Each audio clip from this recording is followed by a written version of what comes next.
Hello guys, and welcome back to another episode of All the Mods to the Sky. And oh man, I want to do so many things this episode, but hopefully we can get at least through some of them. First off, I wanted to show you my little island and how I expanded it. We are just growing some cactus here, some sugarcane. I wanted to make it a little bit nicer because, well, I like to have the feeling that somebody actually lives here. Well, in this case, being me. So I planted some crops, hit some lights, made like a small desert ish island over there. And I also made a downstairs where we will be moving most of our machinery that we don't use. For example, I guess all of this contraption can go downstairs because as as complicated as long as it took me to set it up, it's not really needed to be up here. I did make a few changes since last episode. For example, I made this generator to help us provide with more power. It's not very efficient, but again, it's good to provide some extra RF because we're generating so little. But I upgraded our furnaces, and that really helped because the emerald furnace, in comparison to the gold furnace we had before, is 3 times as efficient, and it doesn't consume as much power as a gold furnace with a speed upgrade does. So now we don't have a issue with power currently, temporarily, because we are going to be upgrading all of this setup in this episode, hopefully.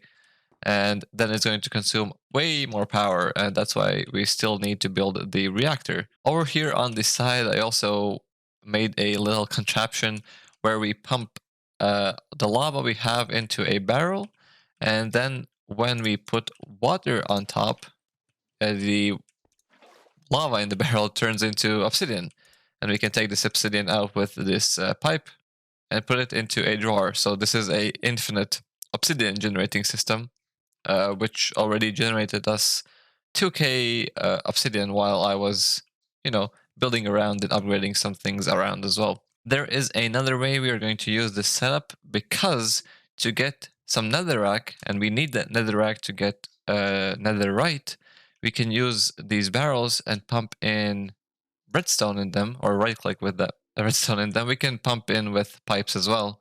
We get netherrack, and this way we get our early netherrack to start maybe sifting some crushed netherrack to have a chance of getting netherite. Something I should have done quite a while ago is actually make a tank because they are cheap and they hold, well, this basic one holds 32 buckets of any fluid we put in it, and we can pretty easily upgrade it already to make a tank that holds 64 buckets, just to add it to our lava system, because, well, I don't see why we shouldn't store lava, because we will need it to, make more netherrack, and also this is a way to get endstone if we use glowstone. A couple more things I want to show you is our wall of resources.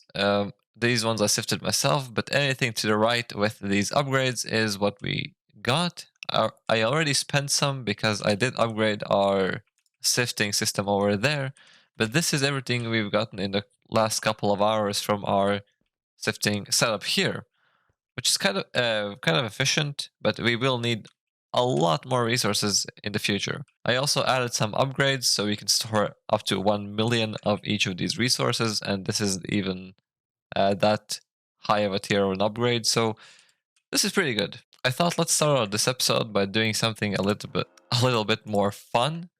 For example, well, those are bad enchantments. Going to the Nether, because there is a questline for that. I got the obsidian and flint and steel now. We also get some quartz. The main thing we're looking for is blaze rods, but you might think we are on a sky island. The interesting thing is that fortresses still spawn, and because of the jetpack that we have hiding here, we also upgraded that, by the way, but because of the jetpack, we can fly around and maybe try and find one. And they do still spawn blazes and wither skeletons and whatnot, so that's kind of our goal currently. I'm just upgrading my gear, and I also have these presents here because I did die while I was sitting AFK, because I forgot the, what are they called? Phantoms exist. and I got these rewards, and they are just tombstone, soulbound, enchanting books. Okay, well, I'm just gonna leave them there. This won't be a permanent spot for the portal, but I'm just gonna leave it here for now. So we need like so. Let it up, and hopefully, ideally, when we come out of the portal, we instantly can get a fortress. I'm just gonna fill up my jetpack real quick, just in case. I also didn't actually mention sometimes the a vendor, what is this, traveling merchant spawns, and he has quite a few good items when you have emeralds. So you give him like 45 emeralds with diamond boots, and he gave me these ones as well as this axe, which I think are pretty good weapons and like a good pair of boots to have in the early game. And moment of truth, and we instantly have a fortress. Well, that's, I guess, the best case scenario because we don't have to spend much time looking for it, and we don't have to spend much power looking for it because this jetpack only goes so far. Oh, we got that's a lot of achievements. But why did we get so many rods? I think this one has looting 5. Whoa, I almost fell. So that's good. We don't have to kill too many of them to get what we need. Let's kill some slimes as well. Maybe take a look around and find some chests. Whoa, okay. So, if I'm not mistaken, these glowing mobs, okay, I'm getting beat up, are from Apotheosis, is it called?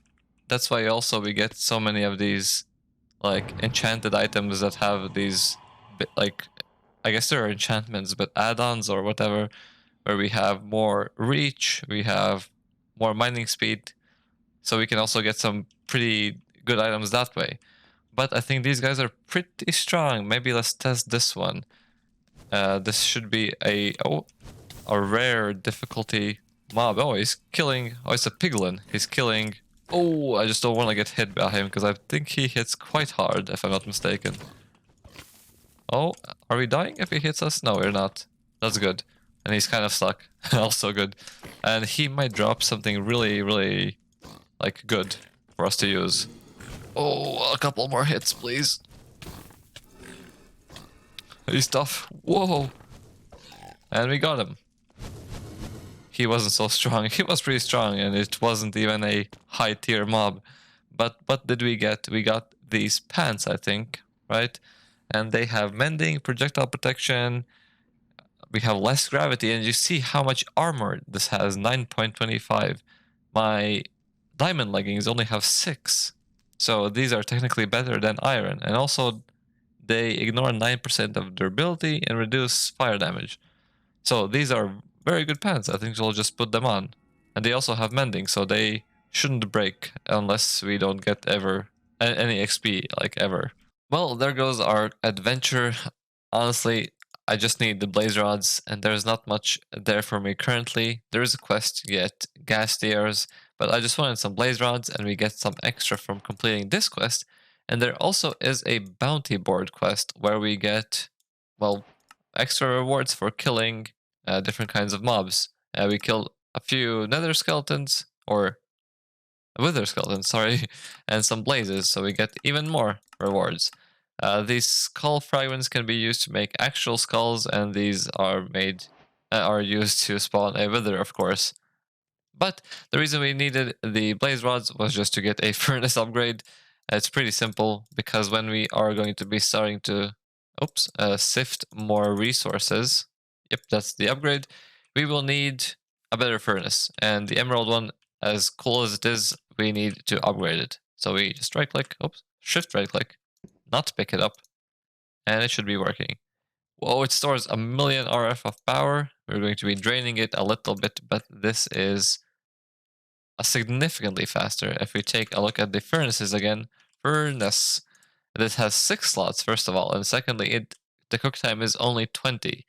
So imagine last episode we had a golden furnace, and now we have an obsidian one, and it's 5 times faster, as well as it has 2 extra slots, or 3, I'm not sure, don't remember how many slots did the golden furnace have. But now we shouldn't have a problem. I have been delaying long enough. It's time to finally build our reactor. So last episode I said we needed some uranium. We get uranium from sifting sand, and that's what I did. We also need some glass and graphite. Graphite is just smelted coal or charcoal, whichever you like. And I have laid out a few things that we need for the reactor. There is a quest as well in the all the power section, advanced power generation. So this says we need reactor casing, a power tap, 2 access ports, a terminal, a control rod, and some fuel rods. We're going to make a bit more of these than it says here because we want to make like a bigger reactor than the size it recommends here because it's the smallest possible reactor. The base block we're going to need are these casings because all of the other parts for the reactor require a form of some form of casing. Let's make I'll just do all of them because why not? We're probably going to build a even bigger reactor in the future. So the next part we need is the terminal. That's the brain of the operations, you could say. We need a power tap so we can extract our power. We need a control rod. With this, we're going to control how much fuel it uses. This is a fuel rod. We need some more iron though. Let's get a stack because we have a lot of them. The fuel rod stores our reactor fuel. We'll do 3. And we need 2 access ports, which require 2 pistons. And oh, we have exactly 2 and 2 chests, was it? We don't have, oh, we do. We need 2 chests, 2 pistons, 2 access ports, because we need an input and an output. Now we should have everything. This also gives us the reactor glass, and with this we can see in the reactor, which is nice. I guess we'll put the reactor just down here by the stairs. It's a good corner, a good corner to fill. We need a 5x5 for the base. Fill this in as well. I'm gonna show you just the basic way to build a reactor, and it kind of works universally for the rest of them. So we do a terminal. I usually like to put it in the middle because it just looks the better or the best when it's kind of symmetrical.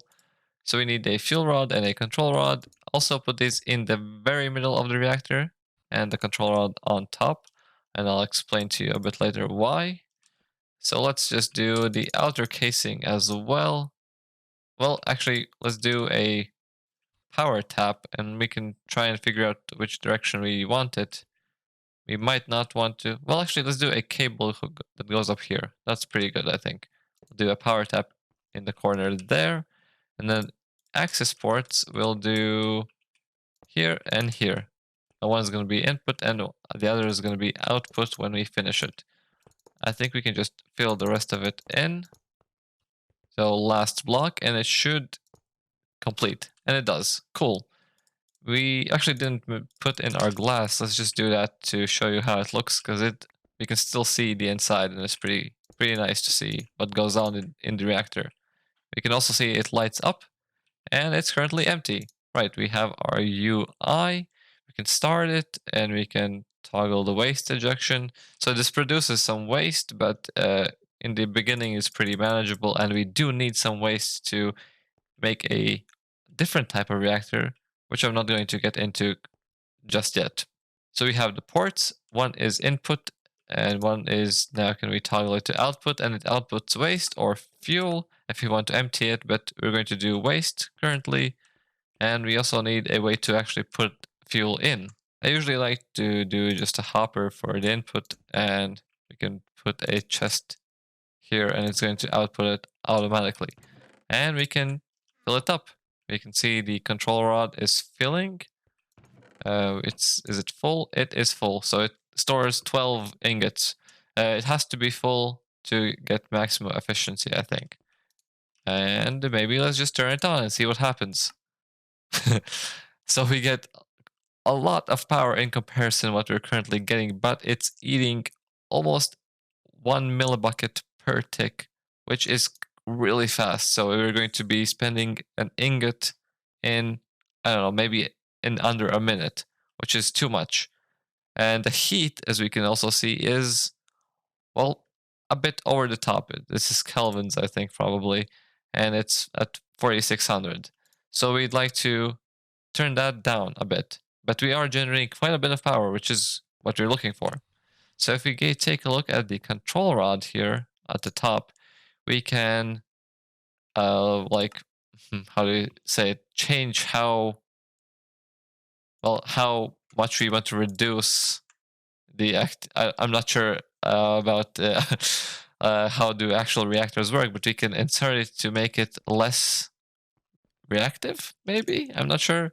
But when we turn it on again, we can see it does get hot, but it doesn't get nearly as hot as it did before, and it doesn't spend nearly as much fuel as it did before.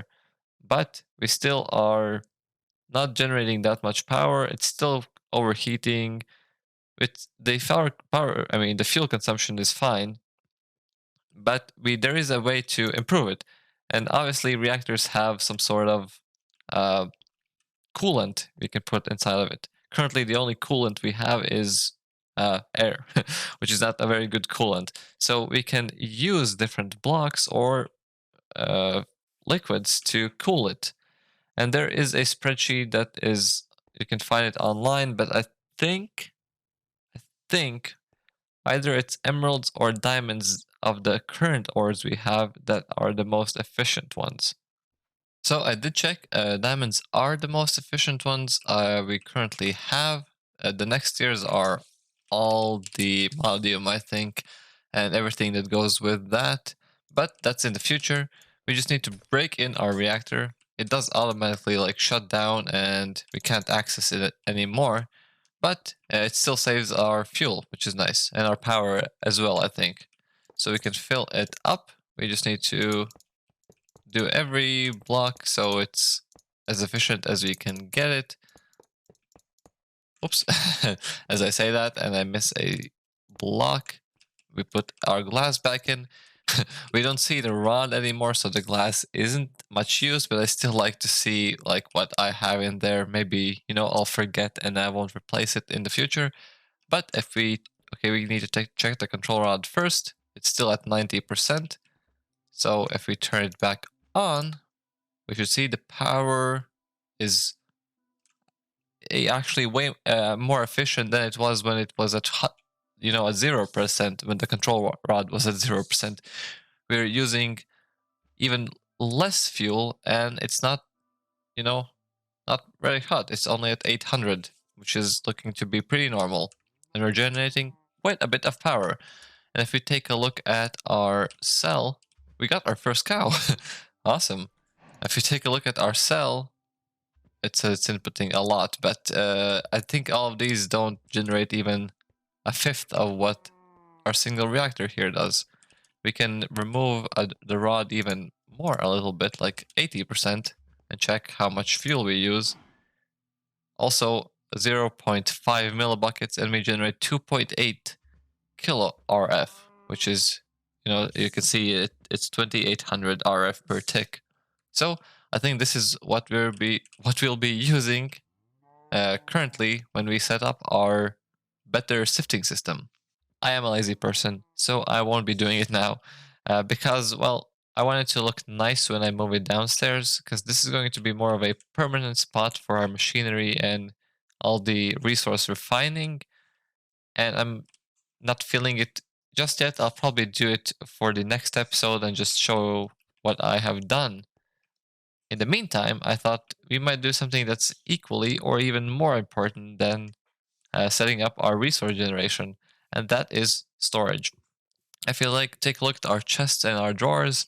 There is not that much yet, but there is kind of a mess of all different types of things, and the more we delve into different mods, we start getting new blocks that we just need to store somewhere. And there is a couple of things we need to do. First of all, if we take a look at our quest line for basic storage, there are these upgraded chests, you could say, a copper chest, iron, gold, and diamond. And because we have quite a few resources now, they are not expensive to make anymore. So let's take a look at those first.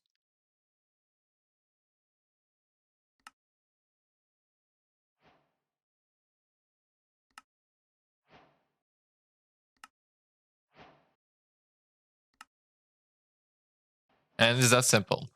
The diamond chests are not even that expensive because they only require 2 diamonds and even more gold. So they're very inexpensive to make.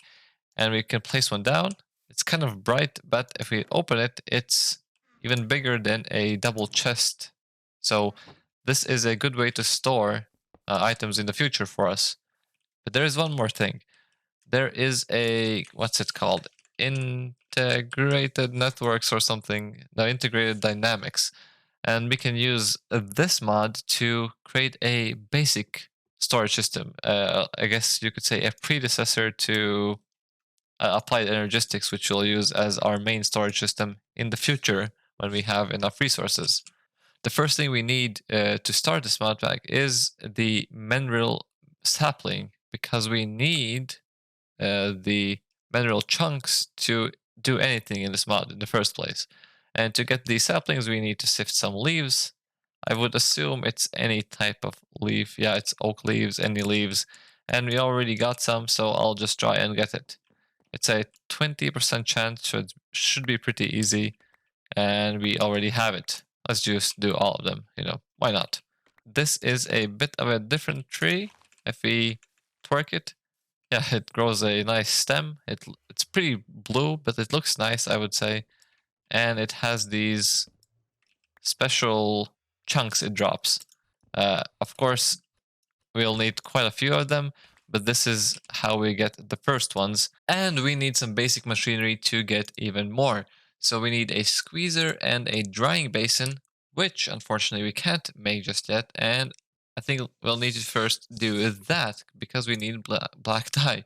And the best way I found is to probably just get some ink sacks, which we can get by sieving sand on a waterlogged sieve. And we have a 25% chance at an ink sac. And let's see how they work. This should be faster than just constantly chopping down trees. Hopefully, because we can upgrade these into their mechanical counterparts. Or just upgrade them. Not sure if they're counterparts, but they're mechanical versions, which just require power and they work a lot faster. But they require some more of this mineral. So let's see. We have our squeezer. It doesn't have a UI, but I think we can put in, for example, a log, and we jump on it.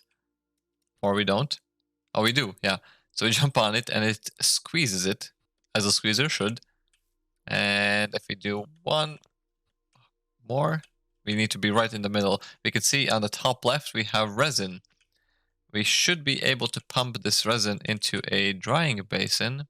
We have our pipes. We have our wrench. And when we pump this full, it now should solidify into one of these, where is it? In these crystallized blocks of mineral, I think, right? Yep, it does. And now, this is a kind of a more efficient way to generate mineral in the beginning, because when we get these mechanical versions of these two machines, we should be able to generate a lot of it very quickly. So I got ourselves these mechanical machines, the squeezer and the drying basin. If we take a look at the UI, it's pretty simple, I guess. We put in, well, our planks, for example, and we get chunks as well as resin. And if we want to, we can do auto eject fluid to adjacent tanks. I guess this should work, right? Yep. So we get crystallized mineral, as well as we get mineral chunks in the squeezer itself. If we put in quite a few logs, it is generating us quite a few chunks, and as well as pumping any resin into the drying basin, which gives us, well, even more mineral. And finally, it's actually time to get into the most interesting part, is the network. It should be pretty basic, and hopefully it functions as well as I want it to for the beginning. It's going to be obsolete pretty relatively quickly, because when we get applied energistics, we can store way more, and we will need to store way more. But we need a storage terminal, an interface, and a logic cable in the beginning. If I'm not mistaken, it's just a lot of crafting here, and I'm just gonna do it off camera real quick, and then I'll be right back. Now I have everything together. Let's try out how this works. So we place down, let's do a couple chests in the beginning. We should attach these to the chests, the interfaces. We attach cables to these interfaces. And then we attach a storage terminal to the logic cables. We should be able to access these, what are they called? Chests. We can see the storage space. There's currently nothing in here, but we should be able to store. Yep, we are. And I think there is going to be an issue here. So if I use my, as you can see, nothing is going in. If I use my, what's it called? Mouse tweaks, I guess. That's the part of the mod pack. For some reason, they get stuck in these cables.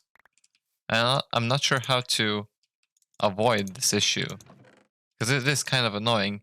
If I do slowly, then it does all of these items. But when I try to do it fast, they get stuck.